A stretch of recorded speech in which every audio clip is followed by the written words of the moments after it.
अस्सलामुअलैकुम। अज मैं तुहाडे सामने चट्टी दी लानत तों रब बचावे ਉਹ आदे लफ्ज़ां 'ਚ बयान करनी आ ਜਿਹਨੂੰ ਆਪਾਂ ਰਿਸ਼ਵਤ ਕਹਿੰਦੇ ਆ। ਚੱਟੀ ਦੀ ਲਾਨਤ ਹੋਵੇ। ਅੱਜ ਚੱਟੀ ਦੀ ਲਾਨਤ ਹੈ ਪੇਸ਼ ਸਾਡੇ ਅੱਜ ਚੱਟੀ ਦੀ ਲਾਨਤ ਹੈ ਪੇਸ਼ ਸਾਡੇ ਕੂੜੇ ਫੈਸਲੇ ਥਾਣਿਆਂ 'ਚ ਹੋਣ ਲੱਗ ਪਏ। ਝੂਠੇ ਗੱਜ ਦੇ ਵਿੱਚ ਮੈਦਾਨ ਦੇ ਨੇ ਝੂਠੇ ਗੱਜ ਦੇ ਵਿੱਚ ਮੈਦਾਨ ਦੇ ਨੇ ਸੱਚੇ ਰੱਖ ਹੱਥ ਮੱਥੇ ਹੱਥ ਰੋਣ ਲੱਗ ਪਏ। ਮੌਲਵੀ ਕਹਿੰਦਾ ਸ਼ਾਗਿਰਦ ਨੂੰ ਬਾਂਗ ਆਖੀ ਮੌਲਵੀ ਕਹਿੰਦਾ ਸ਼ਾਗਿਰਦ ਨੂੰ ਬਾਂਗ ਆਖੀ ਅਲਮਾਪ ਦੁਪਹਿਰ ਤਾਈਂ ਸੌਣ ਲੱਗ ਪਏ। ਜਿਹੜੇ ਇੱਜ਼ਤਾਂ ਦੇ ਬਣੇ ਫਿਰਨ ਰਾਖੇ ਜਿਹੜੇ ਇੱਜ਼ਤਾਂ ਦੇ ਬਣੇ ਫਿਰਨ ਰਾਖੇ ਉਹ ਗਲੀਆਂ ਦੇ ਵਿੱਚ ਵੀ ਭੌਣ ਲੱਗ ਪਏ। ਅੱਗੇ ਧੀ ਤੇ ਬਹਿਣ ਦਾ ਇਤਰਾਮ ਹੁੰਦਾ ਅੱਗੇ ਧੀ ਤੇ ਬਹਿਣ ਦਾ ਇਤਰਾਮ ਹੁੰਦਾ। ਹੁਣ ਦਿਨ ਚਿੱਟੇ ਲੋਕੀ ਖੋਣ ਲੱਗ ਪਏ। ਅੱਗੇ ਡਰ ਸੀ ਪੁੱਤਰਾਂ ਦਾ ਬਾਪ ਨੂੰ ਕੁਝ ਅੱਗੇ ਡਰ ਸੀ ਪੁੱਤਰਾਂ ਦਾ ਬਾਪ ਨੂੰ ਕੁਝ ਹੁਣ ਬਾਪ ਪੁੱਤਰਾਂ ਦੀ ਸਹਿਣ ਲੱਗ ਪਏ।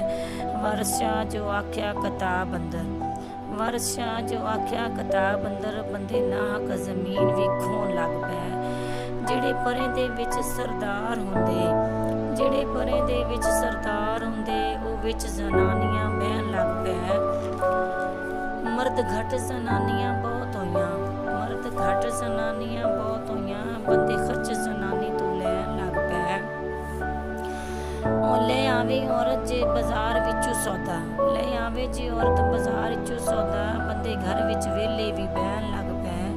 ਭਾਈ ਭੈਣ ਦਾ ਫਿਰੇ ਜੋ ਗਾਹਕ ਲੱਭਦਾ ਭਾਈ ਭੈਣ ਦਾ ਫਿਰੇ ਜੋ ਗਾਹਕ ਲੱਭਦਾ ਉਹ ਕਹਿਰ ਖੁਦਾ ਦਾ ਪੈਣ ਲੱਗ ਪਏ। ਯੋ ਕਹਿਰ ਖੁਦਾ ਦਾ ਪੈਣ ਲੱਗ ਪਏ। ਦੀਨ ਰੱਬ ਰਸੂਲ ਦਾ ਭੁੱਲ ਗਿਆ ਦੀਨ ਰੱਬ ਰਸੂਲ ਦਾ ਭੁੱਲ ਗਿਆ ਕਰਜ਼ੇ ਗੈਰ ਮਜ਼ਹਬ ਕੋਲੋਂ ਲੈਣ ਲੱਗ ਪਏ। ਸ਼ੌਕ ਘਟਦਾ ਜਾਂਦਾ ਸ਼ਹਾਦਤਾਂ ਦਾ ਸ਼ੌਕ ਘਟਦਾ ਜਾਂਦਾ ਸ਼ਹਾਦਤਾਂ ਦਾ ਰੁਪਏ ਸੂਦ ਦੇ ਮੂੰਹ ਵਿੱਚ ਪੈਣ ਲੱਗ ਪਏ ਰੁਪਏ ਸੂਦ ਦੇ ਮੂੰਹ ਵਿੱਚ ਪੈਣ ਲੱਗ ਪਏ। ਪੜ੍ਹਨ ਘੱਟ ਨਮਾਜ਼ਾਂ ਕੁਰਾਨ ਬੰਦੇ ਪੜ੍ਹਨ ਘੱਟ ਨਮਾਜ਼ਾਂ ਕੁਰਾਨ ਬੰਦੇ ਥਾਂ ਥਾਂ ਝੂਠੀ ਕਸਮ ਵੀ ਉਹ ਦੇਣ ਲੱਗ ਪਏ। ਕਲਸੂਮ ਪੈ ਗਈ ਚੱਟੀ ਦੀ ਲਾਨਤ ਹੈ ਪੇਸ਼ ਸਾਡੇ ਕਲਸੂਮ ਪੈ ਗਈ ਚੱਟੀ ਦੀ ਲਾਨਤ ਹੈ ਪੇਸ਼ ਸਾਡੇ ਉਹ ਚੱਟੀ ਸ਼ਰੇਆਮ ਉਹ ਥਾਣਿਆਂ 'ਚ ਲੈਣ